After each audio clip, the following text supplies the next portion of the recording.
Roma, su solo nombre, evoca imágenes de poderío implacable, de un imperio que doblegó al mundo conocido bajo la sandalia de sus legionarios. Se forjó en hierro y sangre, creyéndose destinada a la eternidad. Sus enemigos, meros obstáculos en su marcha triunfal. La derrota era un concepto ajeno, reservado para los bárbaros, para aquellos que osaban desafiar la voluntad de los dioses y la disciplina de sus cohortes. Pero, ¿era realmente así? ¿Fue Roma verdaderamente inexpugnable? La historia, a menudo cruel con la arrogancia, nos susurra una verdad diferente. Hoy, en Forjar Leyendas, descorreremos el velo para revelar a 10 comandantes, 10 estrategas feroces, que no solo se atrevieron a mirar a la loba a los ojos, sino que la hirieron, la hicieron tambalear y en algunos casos la pusieron de rodillas. Prepárense para conocer a los arquitectos de las más amargas pesadillas de Roma. Nuestra cuenta atrás comienza en los albores de la República, mucho antes de que Roma soñara con su vasto imperio. Corría el año 390 a.C., cuando una horda de galos senones, liderados por el temible Breno, descendió sobre una Italia desprevenida en la crucial batalla de Lalia.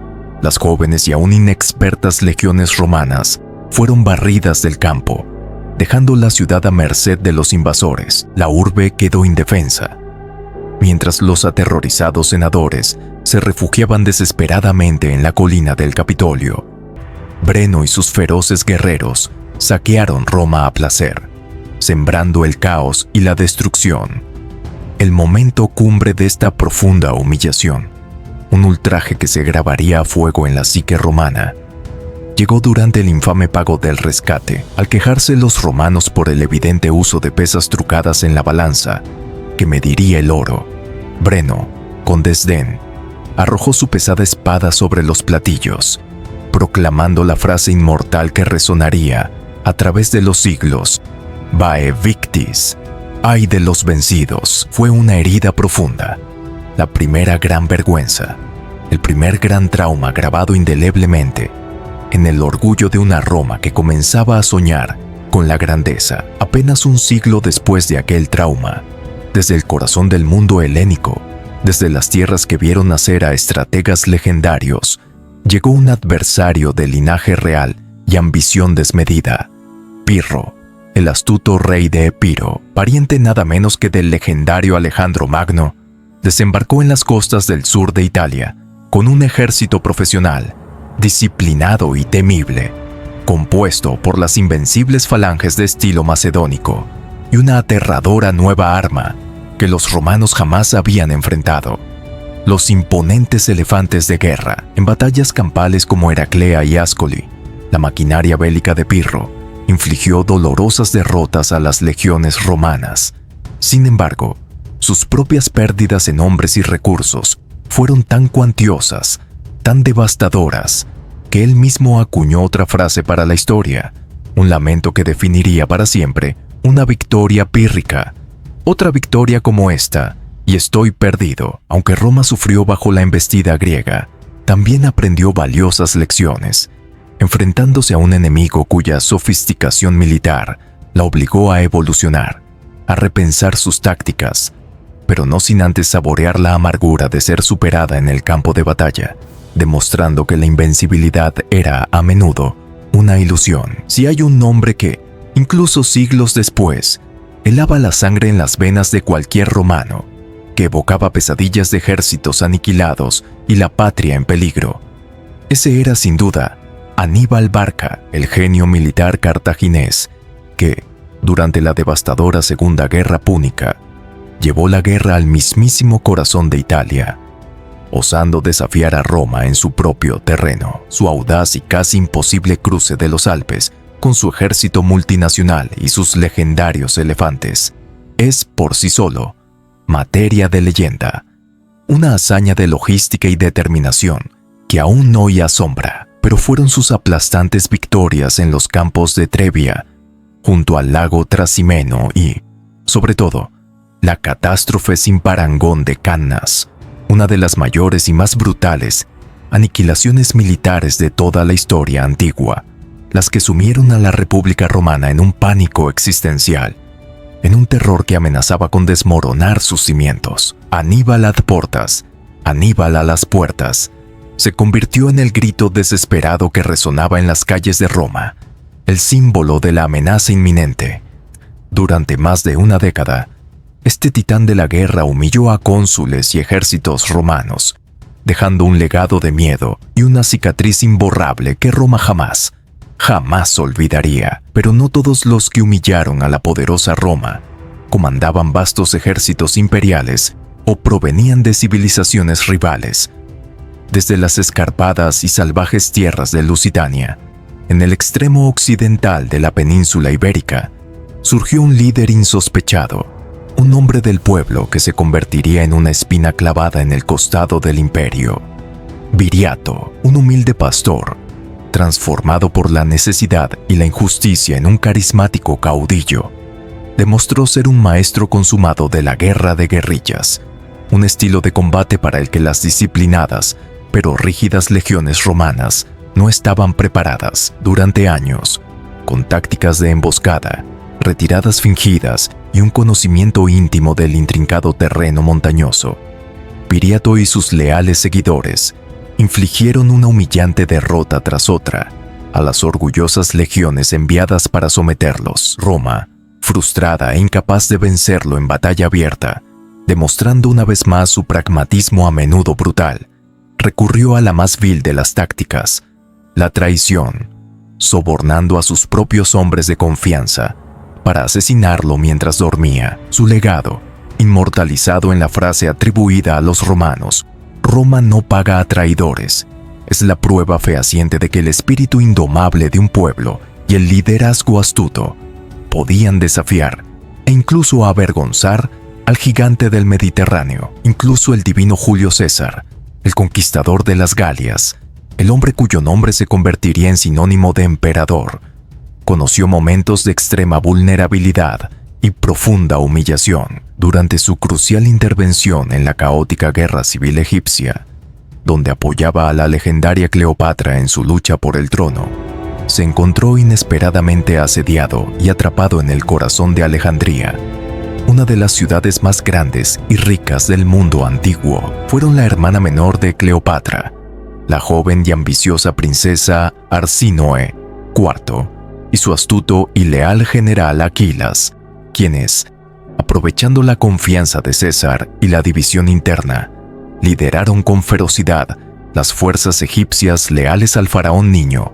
Ptolomeo XIII lograron acorralar a César y sus veteranas pero superadas en número legiones dentro del complejo palaciego, quemar parte de su vital flota en el puerto y poner en serio jaque al hombre que aspiraba a gobernar el mundo conocido. Fue una inesperada y amarga humillación para el general más laureado de Roma, una peligrosa situación que demostró que ningún enemigo era demasiado pequeño o insignificante como para ser subestimado, y que incluso el genio de César podía ser desafiado. Pocas derrotas resuenan con tanta oscuridad y trauma en la larga y sangrienta historia militar romana como la sufrida en el infame bosque de Teutoburgo, y el arquitecto de esta pesadilla imborrable fue Arminio, un príncipe de la tribu germana de los queruscos, quien, irónicamente, había sido educado en Roma, servido en sus ejércitos auxiliares e incluso obtenido la ciudadanía romana. Conocía las tácticas,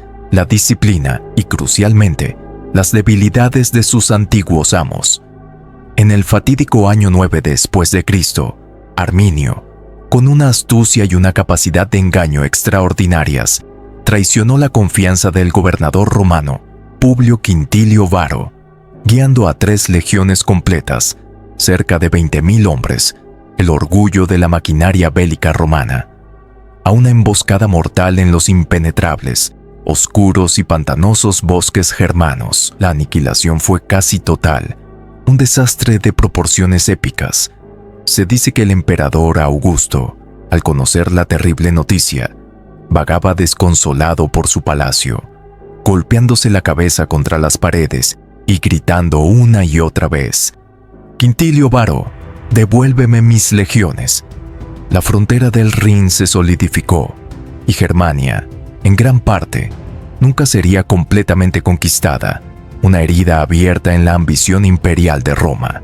Avancemos en el tiempo hasta el turbulento siglo III después de Cristo, una era marcada por la inestabilidad, las guerras civiles y las presiones externas, conocida como la crisis del tercer siglo para el Imperio Romano. En el este, un nuevo y formidable adversario, el resurgente Imperio Sasánida Persa, bajo el liderazgo del formidable y ambicioso rey Sapor I, se alzaba como una amenaza letal para las provincias orientales de Roma. Sapor no solo desafió con audacia el poderío romano, sino que, en un evento que sacudió los cimientos del mundo antiguo, logró lo que hasta entonces parecía impensable. En la desastrosa batalla de Edesa, en el año 260, el propio emperador romano Valeriano fue capturado vivo por las fuerzas persas. Un emperador romano, el supuesto señor del mundo, prisionero de un rey bárbaro.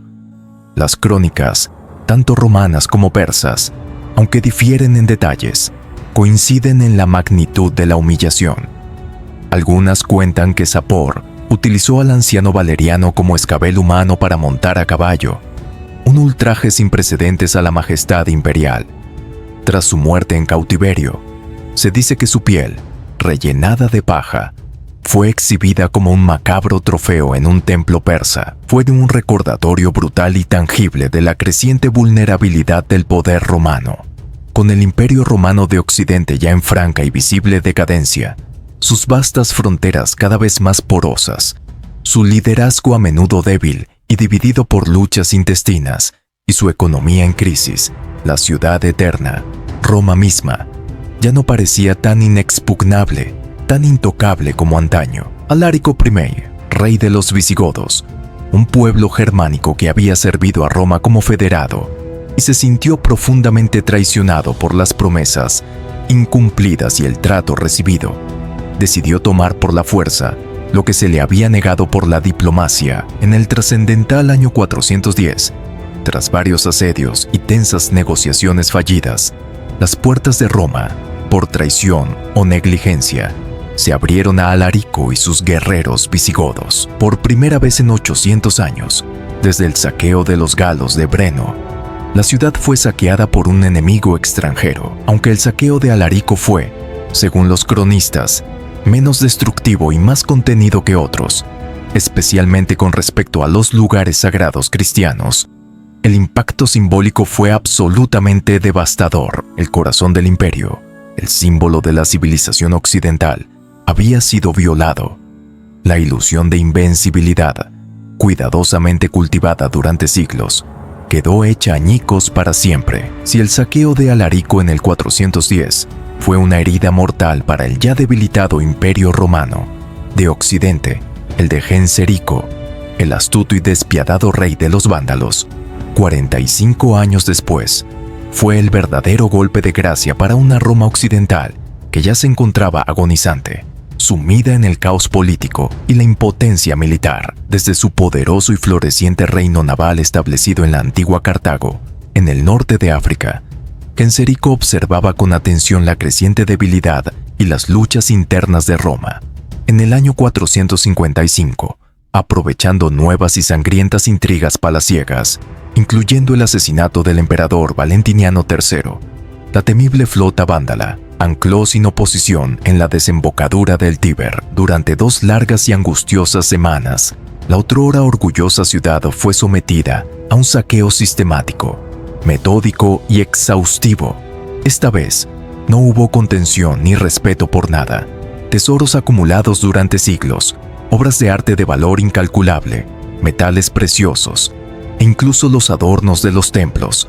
Todo fue meticulosamente inventariado y cargado en sus naves. Genserico no solo humilló a Roma, la vació, la despojó de su riqueza y su esplendor, dejando una cáscara hueca de su antigua y legendaria gloria. De su nombre y sus brutales acciones nacería el término vandalismo, un testimonio eterno de la magnitud de la destrucción. Breno, Pirro, Aníbal, Viriato, Arsínoe y Aquilas, Arminio, Sapor, Alarico y Genserico, nombres que se grabaron a fuego en la historia de Roma, no como meros pueblos conquistados, sino como conquistadores temibles, como símbolos de resistencia indomable, de astucia militar y a veces como el reflejo de la propia arrogancia romana, volviéndose trágicamente en su contra. Sus historias nos enseñan una lección atemporal, que ningún poder, por grande que sea, es absoluto